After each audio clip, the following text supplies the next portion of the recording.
Sure. A Facebook post for parents turns into a documentary called Anxious Nation. Joining us right now, co-director and mom. See, we should have done mom first. That's the bigger title, right? Laura Morton joining us about this big project. Laura, good morning. Thanks for being here. Thank you so much, Raul. Let's talk about this. I think over the last decade, people have been more open, if you will, about mental health and anxiety and how a lot of us are suffering and living with this every single day. You say that your daughter struggled with anxiety since she was a baby. Since she was a baby. Tell me about that. How did you know that that young age as a baby you have anxiety? Well, like many parents, I didn't know. I didn't have any idea. I don't really necessarily suffer from anxiety myself. I always tell people now that I've made a film about anxiety, I'm a very anxious person. But, but I didn't know. And so I thought there were behavioral issues. I thought there were some digestive issues. I thought, it was all this whole list.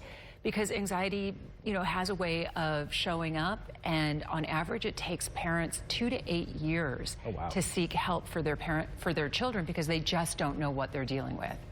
That's the key. You don't know, especially when it's a baby. It's like, is it this? It could be an array of things. The response when you posted on Facebook, the post was called, I believe, Kids and Anxiety, right? Who's dealing with it? I think it took a lot of people by surprise. Kids don't, come on, kids. They have nothing to worry about. They don't have to pay rent. They don't have jobs.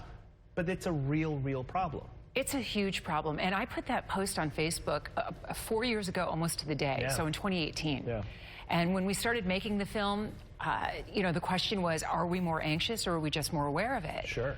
But here we are 4 years later, and I think that question is relatively moot now. I think we are absolutely more anxious. I think the pandemic really put a spotlight on a problem that was there, maybe dormant, but it was there. And now the pandemic with the kids in the schools, it just came to the forefront. Everybody's talking about it now.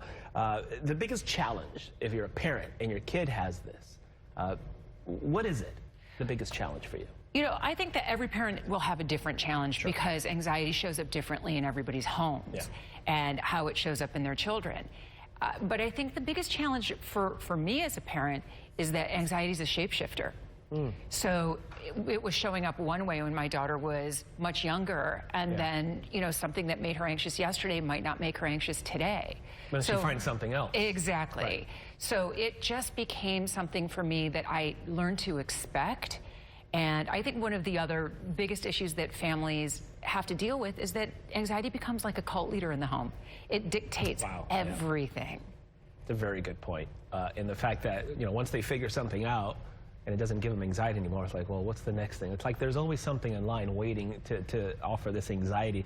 The film, you say, needed to be made, right? To kind of put it out there for people who maybe didn't understand or don't understand what it's all about. What are we going to get from this movie? It started with that Facebook post, right? I thought it was just our family. I thought it was just my daughter. And when a lot of people feel that way at the beginning, like you're alone. Exactly. So I think what you'll get out of this film is that you will understand that, one, you'll feel very seen and heard, and two, that you're not alone in this battle. And I think the third thing is that we leave you with hope, that anxiety is a part of our lives, but it doesn't have to define our lives. I wanted to ask you because through the years, there's a stigma, there always has been, still is, for mental health, anxiety, depression, whatever you want to call it. The whole old school theory, toughen up, you're a kid, you don't have anxiety, toughen up. Can we get rid of that? Have we gotten rid of that? Have we improved in terms of even teachers now have a little more patience with kids who maybe are going through something? I think some teachers do. I think it really depends on, this is really a nurture-nature question, right? Because I think you have a lot of adults who never dealt with their own anxiety. Right. So it's how are they coping with their anxiety? And we take a good look at that in the film, and we hold up the mirror for parents to see what their role in all of this is. But I think that the stigma is still there, and I think if you, at the very end of this film, you'll have conversations with your family that you wouldn't otherwise have felt comfortable having. I think that's when I made that post on Facebook. It's like I lifted the veil of shame right off of the topic. I gave people permission to talk about it, and that's a great first step. You made a great point when you're like, well, you didn't really suffer from anxiety until your daughter had to deal with it, and then you understood. But there are a lot of people who maybe they don't have it, their kids don't have it, and they're like, hey, it's not a thing, and then they kind of dismiss it unless it hits home, and then everybody changes their tune, no matter what the subject. Well, I'll tell you, I don't know any family who's really not struggling with this today. Yeah. And if you are, you're really Good point. lucky. I think that everybody on some level is, especially post-pandemic.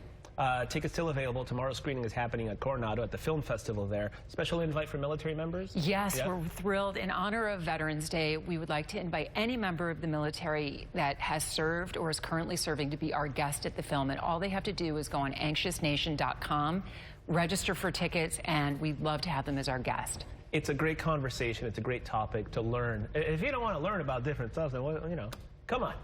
This is a great subject and a great topic, very important.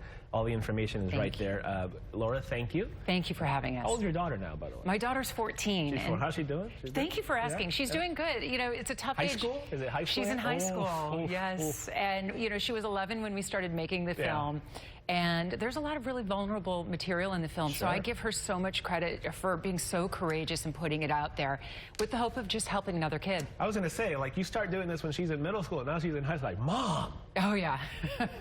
Yeah. It's good stuff. Thank you so much. We really appreciate it. Okay. Stay with us. Fox 5 Morning News. We'll be right back.